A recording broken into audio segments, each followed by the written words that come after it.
And then we went into town, and we waited for the water taxi to come.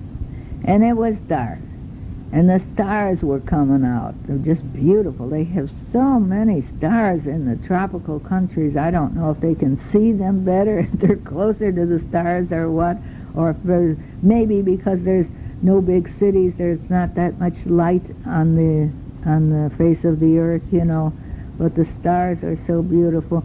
And we just we went into a place there and got some cookies or candy bars or whatever, and we're sitting waiting for the taxi to come, the water taxi. And well, we sat and waited, and I guess there was some mistake there somehow. He waited for other people or something like that, and so anyway, he was about an hour late. So we were sitting there, and there was a parade of people walking down the streets. They do that. These have small towns, and this is their, like, entertainment, you know. Not everybody has television, and they get out and they talk to each other, and they're walking back and forth, and they're on bikes, and they're roller skating. There was one man, and he had a beautiful plane on a cord, and he was pulling it down the street, and he's going faster, faster. Then he's running, and he's running, and he's running, and the plane is going up, up, up. Oh, and it stayed up, and he ran, and I don't know, it was just it looked like so much fun. I couldn't do all that running, but I thought it was amazing. So anyway, finally the guy came with the boat, and we went home in the dark, and I don't know how he found his way home either, you know, just zooming along, you know, not even going cautiously or slow, just boom. Of course, the water was just flat, you know, there wasn't a movement on the water, but still you have to see. I mean, we could see the glow of the lights from our place over there, but he had to maneuver to get over there. Well, I suppose when you do something from when you're a kid up, you can do anything. So then the next day we had to leave and go back to Almonds and Corals. So we come to the water boat, and we go to town. Oh, that was a fast ride. We got there in 25 minutes. Boom. And then 1 hour to Chiricahua, to the taxi to the border.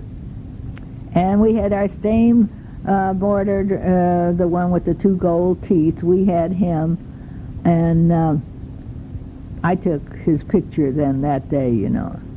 And then we walked the bridge back, had to go in with the passports, banging them. We were here, and we were here, we were here. Then we met Marco on the other end of it. He had a box lunch for us because it was getting on in the day. Everesta, he sent him someplace. He had bought some shoes for his daughter, and they weren't the right size, so he sent him to exchange the shoes. And all of us, he says, well, first he found us a bathroom, and we went there, and then he says, we'll go eat over by that tree. We'll eat in the van.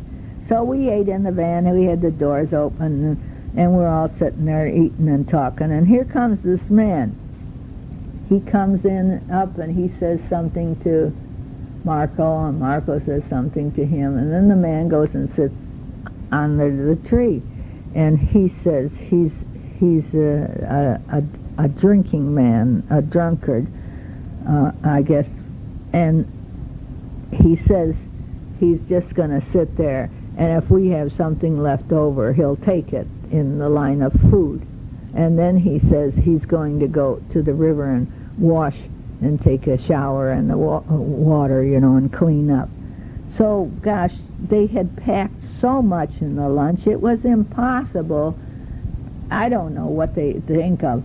They just piled a sandwich, 2 huge sandwiches, you know. So what we did was, whatever we didn't want, we put in the bag, you know, and, oh, my God, he had enough for 5 people there. So we gave them all that, And then he says, gracias, gracias, and then he walked away down to the river. And a little bit later, we were still there waiting for Everett to come. He was late, and he came back, and he had taken a shower and cleaned up and had his shirt around his shoulders there. We smiled.